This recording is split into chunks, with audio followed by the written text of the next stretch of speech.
ژمی به څنګه تېرېږي په یوه کوټه کې د خلخونه او د ژمی یوه کوټه کې چېرته تېرېږي اخ ډېر ځورېږم په دنیا ارمان دی په چا کې نشته د وفا ارمان.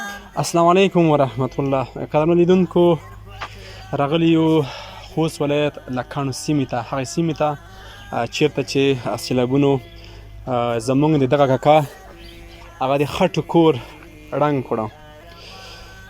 بیا هم هغو به احساس ورونه مننه چې تل د بېوزلو سره همکاري کړي، کور یې ودان، الله دې اجر ورکړي.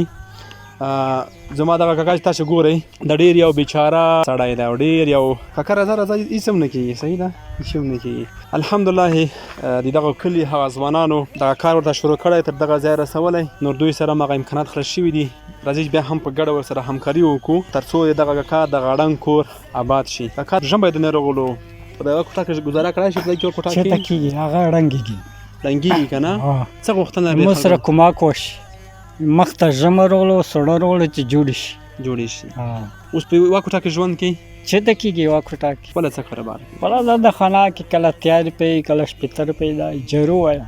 زما کاکا یو شخصي کلینیک کې هغه د کلینیک صفایي کوي، 80 او 80 روپۍ ورکوي، بس هغې باندې ده ژوند روان دی. نور بېوسه دی، کله چې ګهیځ کور نه ووځي او دغه ځای چې کس یې په زړه کې د څه ګرځي هغه وخت دا سړی ورته خفه وي که نه؟ کله چې مازدیګر بیا چې دغه ځای وویني بیا مو ته خفه وي. خدای د زړ جوړ شي، مخ ته وړه وړ کې جلکۍ دي. کاکا یو څه کومک موږ به احساس ورونه کړی، هغه هم درته سپارو او همدا کور کې یو مصرف کړه تر څو کور دې جوړ شي.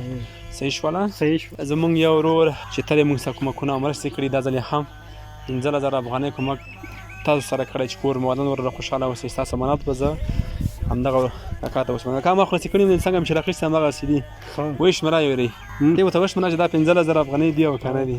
وما سوي اصلي ارمان دی وینه مې ساسې له زړګي ارمان. 15,000 دي؟ کاکا ته یې ویل که دا 15,000 ځواني دې کړه تبا ارمان دی. کاکا څنګه مې چې روخوست همغسې مې ورته وسپاره دی، نو ورکې نه شي. دا په دغه کور کې مصرف کړه، صحیح دی، تر څو د کور دغه شیان دې پر جوړ شي. زما د عمر مجبورۍ ارمان دی عجیب دستور د دنیا گئی ارمان دی اخ ډېر ځورېږم په دنیا. قدرمنو لیدونکو، په دې کور کې ښایسته ګلان هم شته، خو متاسفانه داسې ځای پکې نشته چې سړی مطمئن وي او ارام ژوند پکې وکړي. دا کوټه هم د خطر سره مخامخ ده، په دغه کوټه کې ژوند کوي. خدای ناخواسته که سبا د دغه کوټه پرې ولوېږي، یو نفر یې زخمي شي، بیا به همداسې ټول منډې وهو. راځئ سر له اوسه نه دوی دپاره یو ښه کار وکړو او دغه کور ورته جوړ کړو، صحیح ورته جوړ کړو، تر څو په آینده کې د ستونزو مشکلاتو سره مخ نه شي. له زړګي ارمان دی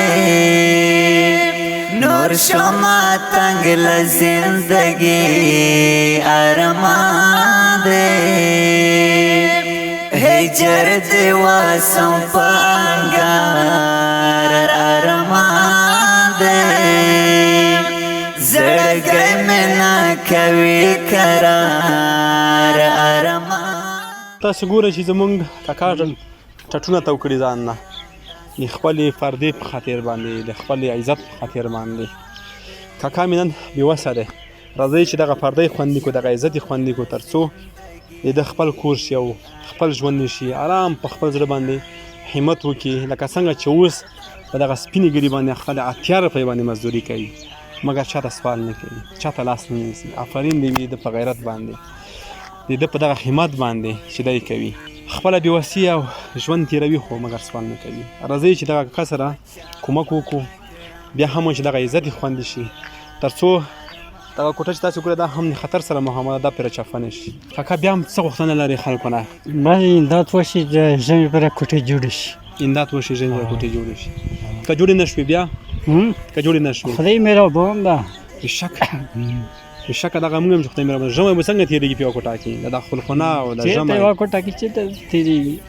نه تېرېږي که نه لاس قسم لاس میوایي پر ستا خدای مهربان دی قدرمنو لیدونکو بیا هم تاسو باندې غږ کوم چې راځئ لاسونه سره یو کړو په ګډه د دغه کس سره کومک وکړو د خپرونه همدا ځای پای ته رسوو تر بلې خپرونې ښې چارې او ښه وخت ځواني د کړه تبا ارمان دی کړه وفادار وسلګي ارمان دی زما د عمر مجبورې ارمان